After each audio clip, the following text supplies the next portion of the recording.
Friends, trending ಸ್ಯಾಂಡಲ್ವುಡ್ಗೆ ನಿಮಗೆಲ್ಲ ಸ್ವಾಗತ. Captain ಆದಾಗ್ಲಿಂದಾನು Malu ಅವರ ಕದರ್ ಬೇರೆನೇ ಆಗಿದೆ ಅಂತ ಅನ್ಬಹುದು. ನಿನ್ನೆ ಮೆಣಸಿನಕಾಯಿ ತಿನ್ನಿಸೋ ಟಾಸ್ನಲ್ಲಿ ಕೂಡ ಅವರ ಆಯ್ಕೆಗಳು ಚೆನ್ನಾಗಿದ್ದು.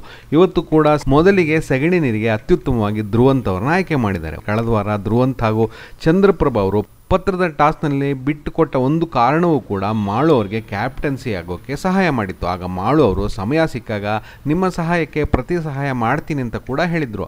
ಅಷ್ಟಾಗಿಯೂ ಕೂಡ ಅವರು ಧ್ರುವಂತ್ ಅವರ ಹೆಸರನ್ನ ಸಗಣಿ ನೀರಿಗೆ ತಗೊಂಡಿದ್ದಾರೆ. ಇಲ್ಲಿ ಮಾಳು ಅವರ ನಿರ್ಧಾರಕ್ಕೆ ಖಂಡಿತ ಬೆಂತಟ್ಲೇಬೇಕು. ಯಾಕೆ ಅಂತಂದ್ರೆ ನಿನ್ನೆ ಧ್ರುವ ಅವರ ವರ್ತನೆ ಖಂಡಿತ ಮಿತಿ ಮೀರಿತ್ತು. ರಕ್ಷಿತಾ ಶೆಟ್ಟಿ ಅವರ ವಿಚಾರದಲ್ಲಿ ಅವರು ತೋರಿಸಿದ ವರ್ತನೆ ಇರ್ಬೋದು, ಮುಖ್ಯವಾಗಿ ರಾಶಿಕಾ ಬಗ್ಗೆ ಅವರು ಮಾಡಿದ್ದ ಸ್ಟೇಟ್ಮೆಂಟ್ ಬಗ್ಗೆ ಕೇಳಿದಾಗ ಅವರು ರಾಶಿಕಾ ಹಾಗೂ ಕಾವ್ಯ ಮೇಲೆ ತಲೆ ಕೆಟ್ಟವರ ಹಾಗೆ ಹೇಳಿದ್ದನ್ನ ಹೇಳೇ ಇಲ್ಲ ಅಂತ ಹೇಳಿದ್ದಾಗಿರ್ಬೋದು.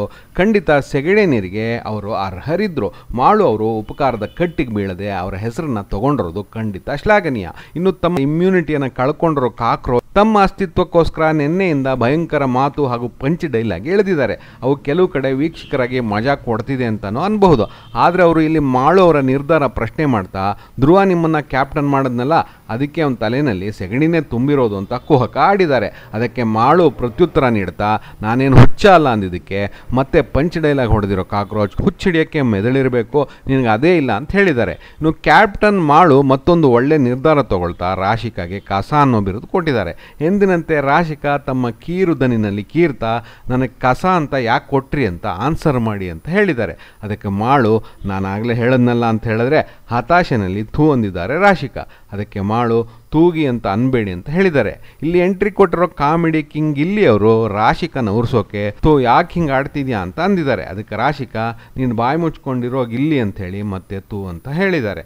ಅದಕ್ಕೆ ಗಿಲ್ಲಿ ಮತ್ತೆ ತೂ ಬುಡತ್ತಾಗೆ ಅಂತ ಹೇಳಿದ್ದಾರೆ. ಅಷ್ಟರಲ್ಲಿ ಅಭಿ ಒಳ್ಳೆ ಕೆಲಸ ಮಾಡ್ತಾ ಗಿಲ್ಲಿ ಬಾಯಿ ಮುಚ್ಚಿದ್ದಾರೆ.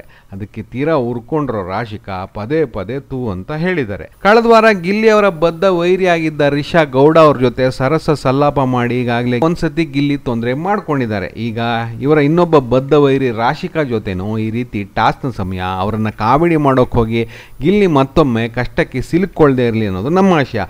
ತಮಗೆ ಕ್ಯಾಪ್ಟನ್ ಆಫ್ ದ ವೀಕ್ ಕೈ ತಪ್ಪೋ ಕಾರಣ ಅಂತ ಗಿಲ್ಲಿ ಮೇಲೆ ರಾಶಿಕಾಗೆ ಇನ್ನಿಲ್ಲದ ಸಿಟ್ಟಿದ್ದು ಎಲ್ಲ ಕಡೆ ಅವರು ಗಿಲ್ಲಿ ಹೆಸರೇ ತಗೋತಾ ವೀಕ್ಷಕರ ದೃಷ್ಟಿನಲ್ಲಿ ಅವರು ಗುಂಡಿ ಅವರೇ ತೋಡ್ಕೊಳ್ತಾ ಇದ್ದಾರೆ. ಹಾಗಾಗಿ ಗಿಲ್ಲಿ ಇವರಿಂದ ದೂರ ಇರೋದು ಒಳ್ಳೇದು. ಕಪ್ ಗೆಲ್ಲೋಕೆ ಏನೇನ್ ಬೇಕೋ ಅದನ್ನ ಗಿಲ್ಲಿ ಈಗಾಗಲೇ ಮಾಡಿ ಆಗಿದೆ. ಅದನ್ನ ಅವರು ಕೊನೆ ದಿವಸದ ತನಕ ಮಾಡ್ತಾನೆ ಇರ್ತಾರೆ ಅನ್ನೋದು ಕೂಡ ನಮಗೆಲ್ಲ ಗೊತ್ತು.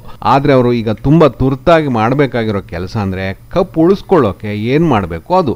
ಇಲ್ಲವಾದಲ್ಲಿ ಕೈಗೆ ಬಂದು ತುತ್ತು ಬಾಯಿಗೆ ಇಲ್ಲದ ಹಾಗೆ ಆಗ್ಬಿಡ್ಬೋದೇನೋ ಅನ್ನೋದು ನಮ್ಮ ಭಯ ಹಾಗೂ ಕಾಳಜಿ.